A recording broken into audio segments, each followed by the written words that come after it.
Good evening and welcome. My name is Mike Pride. In September, I succeeded the irreplaceable Sig Gissler as administrator of the Pulitzer Prizes. Sig is a friend and guiding light, and among other things, the father of the annual Pulitzer All-Class Lectures. He's in the second row tonight with his wife, Mary. Together, they were foster parents to a generation of journalism students here. Please give them a round of applause.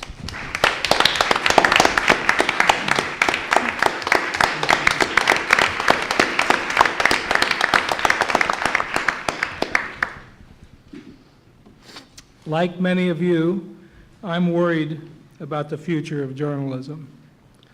But preparing for this event, I saw in the work of our speakers what sterling journalism is still being produced in these challenging times. It is saddening, of course, to think of deathly ill coal miners being cheated out of medical care, of brain-damaged soldiers forced out of the military and robbed of their benefits, or of the people of Detroit dying because fire engines and ambulances don't show up on time. But it is heartening that journalists still do the good work of giving silent victims a voice and forcing society to face problems that would otherwise remain invisible.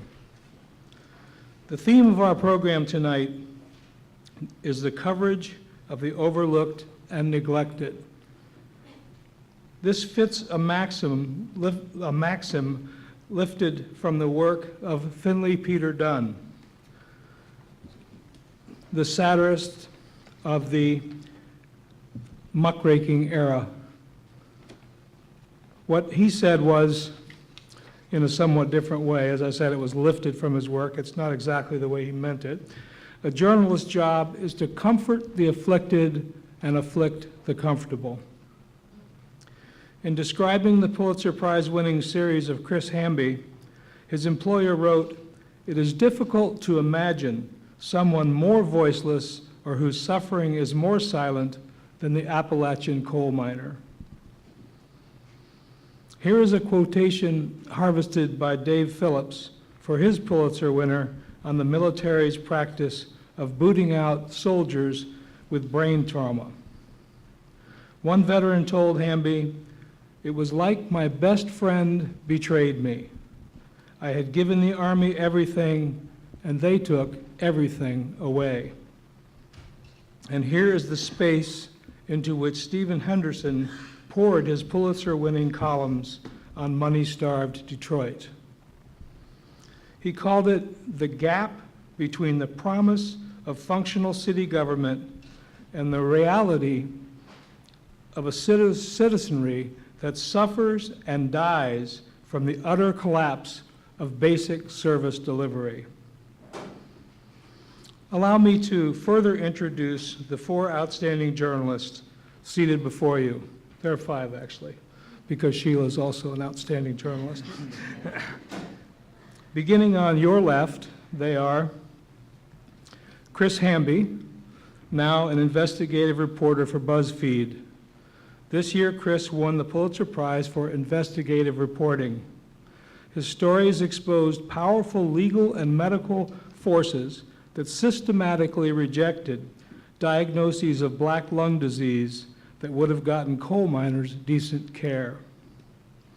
Chris is a native of Nashville, Tennessee, who studied journalism at the University of Richmond and the University of Missouri, where he received a master's degree.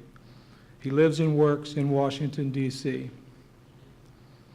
Dave Phillips won the Pulitzer Prize in national reporting this year as a reporter for the Gazette in Colorado Springs. For more than a dozen years, he covered the military and the consequences of war for his paper. He was a finalist for the Pulitzer Prize in 2010. His winning work showed how the downsizing military used minor infractions as excuses to discharge brain-damaged veterans. Dave now reports and writes about the veterans of the military for the New York Times. I'm also supposed to add that he is a 2002 alumnus of this school, although he says for a long time the school was willing for everyone to forget that. That's not true anymore.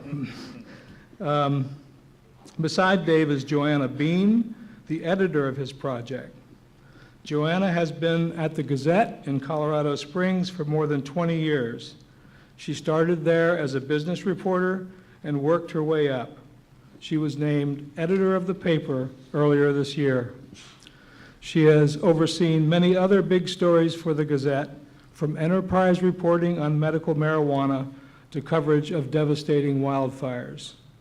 She began her career at a weekly in Littleton, Colorado, and has worked for the Fort Collins Coloradan as well.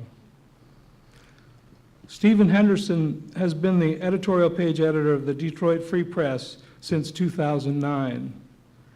Earlier, he worked for the Baltimore Sun, the Chicago Tribune, the Lexington Herald-Leader in Kentucky, and the Knight Ridder Washington Bureau. Stephen is also a commentator on Detroit Public Television. During a recent appearance, he spoke as a native of Detroit who had come back to the city to work by choice. My work means more to me here than it would anywhere else, he said. Some of you might have the chance someday to go back to your hometowns as journalists. If you do, you might want to tuck Stephen's thought away. Stephen won the 2014 Pulitzer Prize for commentary for his columns showing how Detroit's profound budget problems affected the lives of people who still remain there after years of economic decline and flight to the suburbs. The panel tonight will be moderated by Sheila Coronel, Director of the Stabile Center for Investigative Journalism. The format will follow as this.